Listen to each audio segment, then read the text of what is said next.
Nutrition's another one I just wanted to throw in there. Nutrition is almost everything. If you don't have nutrition, none of the other stuff's going to work. So that means 3 or 4 hours before the first match, you're getting a good carbohydrate rich meal with a low glycemic index carbohydrates. Those are the not the fast acting sugars, but slow acting sugars that you can basically build up your glycogen stores in your body. You want to make sure you have a good carbohydrate storage in your body, because tennis is going to drain your glycogen stores. Requires a lot. The act of playing tennis requires a lot of glucose, basically a lot of sugar, a lot of carbs. So you need to have a really good carbohydrate rich meal about 3 or 4 hours before the first match. In terms of nutrition, you need to stay hydrated. You need to drink water regularly. There's different hydration recommendations based on your body weight or your sweat rate. So if you're interested in the exact specifications for hydration, there's some tables. You can look those up online. You can look up some of the research online. But essentially, you want to basically, the easiest way is to make sure that you're peeing clearly. You make sure that you're peeing a lot and you're peeing clearly. You don't want a colored urine, which indicates you might be dehydrated.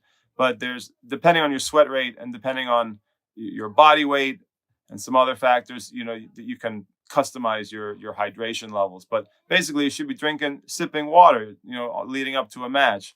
And you need 3 or 4 hours. Why 3 or 4 hours? To give your body time to digest the meal. You don't want a big fatty meal. You don't want high glycemic sugar meal, because you don't want the sugars to be kicking in. You're all wired up, and then the sugars to be gone, your energy to be gone, and you have like a depression right before the match starts. So you want low glycemic index carbs, not too fatty a meal, not too much cheese, or you don't need a ton of protein or a ton, you don't want anything heavy that's going to be difficult to digest. Basically, you want things that are relatively easy to digest. You have a couple hours to digest leading up to the match. And then what I worked on with Aaron, for example, most recently, I do this with lots of players, is have a small, maybe slightly higher glycemic index snack 30 to 45 minutes before the match starts, maybe even 15 or 30 minutes before the match starts. So you get maybe a bagel or some fruit, or nothing heavy. Maybe you have a Cliff Bar. Like Cliff Bar was my go-to pre-match snack, because I tolerate it very well. I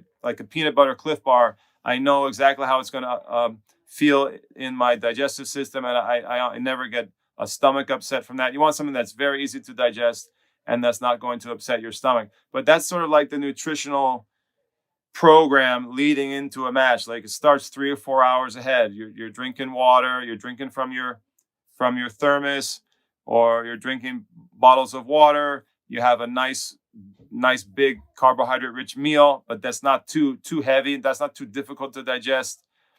And make sure you chew your food, like simple things like that, like chew your food. That's part of the digestive process. Your mouth and your teeth are part of the digestive system. So you want to chew your food well, so that when it goes into your stomach, that it's easier to digest. It goes through your intestinal system, and it's easy to digest. You don't want an upset stomach. That'll kill your performance if you have an upset stomach. But at the same time, if you don't have the right kind of nutrition in your body, or if you're dehydrated, that will also affect your performance in a negative way. So these are like basic building block things just before the match starts.